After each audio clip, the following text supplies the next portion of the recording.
Modern sport. Winning is what it's all about. I have to conquer a skill that I know absolutely nothing about. But how do you win? The History Channel car is history! This man has learned the hard way. Now, he's ready to show you.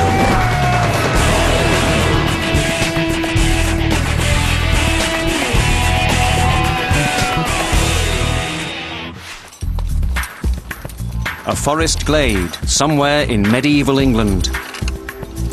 The men seated around the campfire are Saxons. They're about to be ambushed by Vikings. Both groups were among history's most brutal warriors, and more than once they faced each other on the battlefield. One of their favorite weapons of choice was the axe, a vicious tool in the hands of vicious men, capable of smashing an enemy at close quarters and hacking him to pieces without mercy. So prepare to defend yourself, for the Axman cometh. We're going to learn how to win with the axe. This is an amazing weapon. It tells us a great deal about the people who used it, but it is the most dangerous and difficult weapon that you're ever going to have to learn. It doesn't matter how blunt they are. If you hit someone with these in practice, you're going to hurt them severely. So you've got to be really careful. Your task is to find out if the axe works, how it works, why it works. How do we win with it? All right? So choose your weapons. Be really careful, please. Our Conquest team is an experienced bunch. We've given them hands-on training with weapons ranging from the sword and mace to the bow and arrow. And because we're not really doing this to go to war, we're trying to keep everyone safe. But that's going to be very difficult with the weapon we're learning today. The axe is the only ancient weapon that most of us have had experience of. We know that it's heavy, dangerous, requires great stamina, and wrecks your back. The axe works because it delivers a huge amount of force behind a sharp blade to a small area. From the dawn of human evolution to the 19th century, this was the most important of man's tools.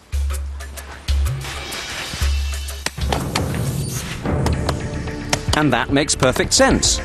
You see, our ancestors lived in a wooden world. Even after metal was invented, it was always expensive. So, if you wanted something useful, you almost always made it out of wood. And the tool you used to cut the wood was the axe. The axe is a very adaptable tool. If you make the axe head not vertical, but lateral, you have this, an adze, perfect for shaping and trimming wood. Make the axe smaller, and you have a chopper for more detailed work. Our ancient ancestors had exactly these tools, first of flint, then of bronze, and finally of iron and steel. And even though the axe was always a powerful weapon, the introduction of iron and steel turned it into the deadliest weapon on the battlefield. So, what do our team feel about the axe? Let's find out. How are you finding this then? You hurt? Well, even if it doesn't go through the shield, the energy of the blow hits you and it hurts.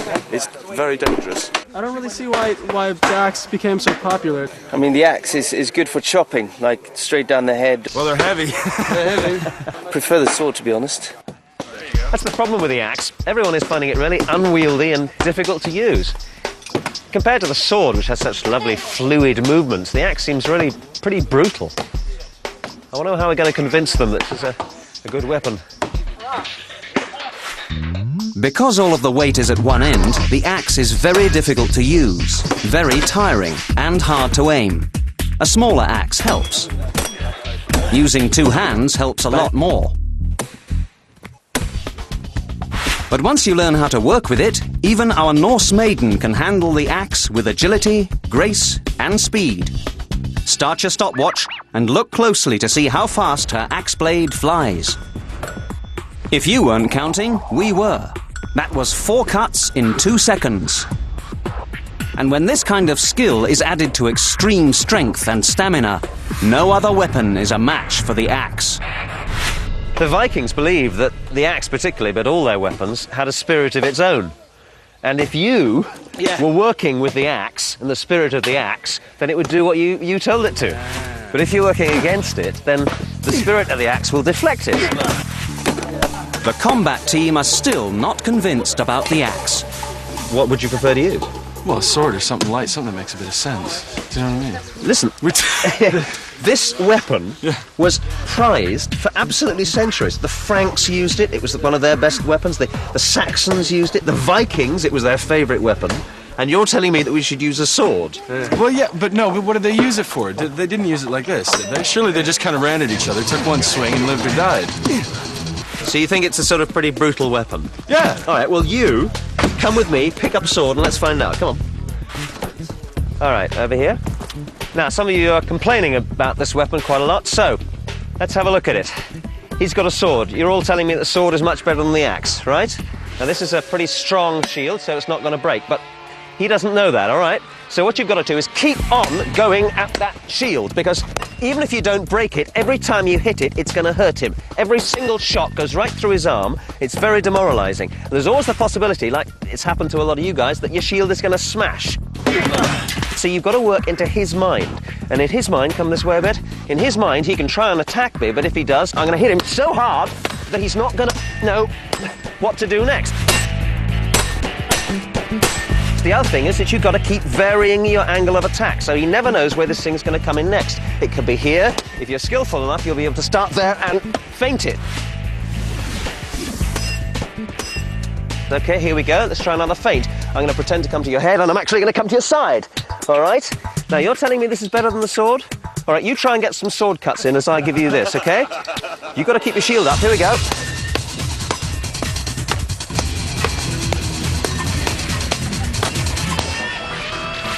Did you have a chance to get a sword cut in? No. No. Now for a little psychological warfare. That's right. Another dimension, not of blood and guts, but of mind and fear. Right, I'm going to run straight at you with this axe. Yeah. Now, you've used this as a heavy Viking axe. I'm not going to be able to stop. I'm not going to be able to pull my strokes. You understand? Yep. Okay? Yeah. All right. Now, if you need to run, you run. If you want to try and hit me, but I'm not going to be able to stop. Once this thing gets going, I can't stop it, all right? Okay.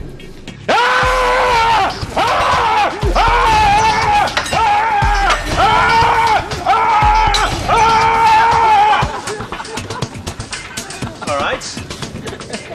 So it's not such a bad weapon, is it? You didn't actually hit him.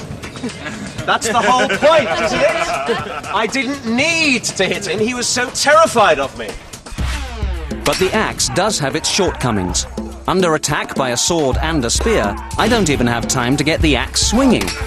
You might have guessed by now that I'm trying to prove a point. Unfortunately, it's a rather painful one. So, what am I trying to prove? The axe, as we've probably discovered, is completely useless in defence. For centuries, this was one of the most popular weapons, so it must mean that the guys who used this didn't bother about defence at all. It's a psychological weapon. It's like running at someone with a fist. There's no defence, you're just running at them. And as long as they know that you're running at them, you're going to win. That's what we've got to find out, psychologically, how to win with the axe. And on that point, we come back to our violent friend, the Viking warrior, who loved to wield his axe against anyone who had anything worth plundering. The first recorded Viking attack took place on the coast of Wessex in southern England in 787 AD. The Anglo-Saxon Chronicle tells us they were Northmen from the land of robbers who proceeded to murder the local sheriff. It was the beginning of a reign of terror in Europe that would last more than 200 years. What made the Vikings so nasty? Apart from the axe, they had a secret weapon, a human weapon. Here he is. A man who sometimes sprang from their ranks, a creature straight from hell, a warrior who was quite literally berserk. In fact, the word berserk comes from the Norse name for these fellows, who were called berserkers. There were often whole families of them. They were highly prized warriors, the ninjas of their society. The berserker would work himself up into a self-hypnotic frenzy, screaming, dancing, throwing off his clothes, frothing at the mouth, his body bleeding from self-inflicted wounds. Only death would stop this man, and his opponents knew it. For this man, the axe was the perfect weapon. Wait a minute. There's something very interesting here. Many books have been written about the psychology of the warrior and all agree on one thing. Most soldiers don't want to get hurt. Even the best of them hold something back for his own protection. If you can avoid a hit, you duck. If a shield will save your life, you carry one. Pure 100% aggression, without any thought of self-defense, is very unusual and absolutely terrifying. If you stand up to him, you may possibly be able to hit him as he comes in. But he will absolutely, without question, definitely hit you. And he's got an axe. So what do? You run! Not all Vikings were berserk, but they were extremely aggressive warriors. The fighting technique of the axe relies on that very aggression. When using the axe alone, the warrior must keep it moving, even when not actually hitting his enemy. He creates a strike zone around himself. Any man or weapon that enters the zone is likely to be hit. With the axe in constant motion, the opponents must keep dodging the blade. When the Axman sees a gap in their defense, he immediately steps forward and attacks. But once he strikes, his axe is stopped, and the warrior is vulnerable. He must quickly redouble his attack, because as we've said, the axe is not a defensive weapon, unless you use a lighter axe. The lighter axes can be used in one hand, with the shield in the other. So while the axe hand rests, the shield defends. So the warrior can be fresh and strong when he attacks.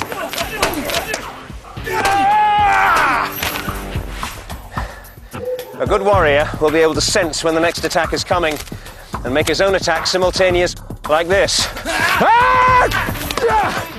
Add a double blade to your axe, and you can fight like you're playing tennis. Forehand and backhand.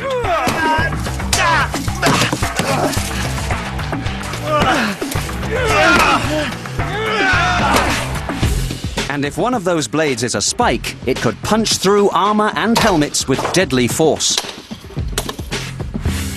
The axe comes in many forms. These are throwing axes, called Franciscas, after the people who used them, the Franks.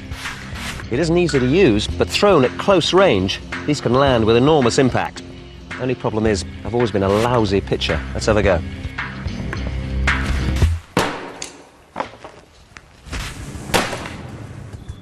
Not bad. Now this axe is a taper axe.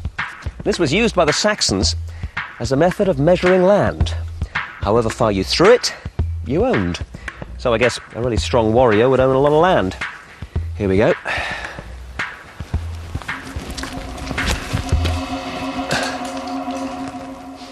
I don't think I'd do very well in Saxon times. So, now that we have a sense of how the axe was used in combat, let's consider how all that bloodshed actually shaped Western civilization in a place we now call England. In the mid-11th century, the country was ruled by King Edward the Confessor. When he died, the throne was up for grabs. On the death of Edward the Confessor, Harold Godwinson had taken the English throne. But there were two other claimants. Hardrada, king of the Norwegian Vikings, claimed the throne, as did Duke William of Normandy, who insisted that it had been promised to him. In the year 1066, England was invaded twice. This was the axe's finest hour and greatest failure. First, Hardrada and his Viking army sailed to the north of England. Harold Godwinson marched his Saxon army north to meet them. At the head of these Saxons were the elite troops, the housecarls, and they were armed with the largest axe ever seen on the battlefield.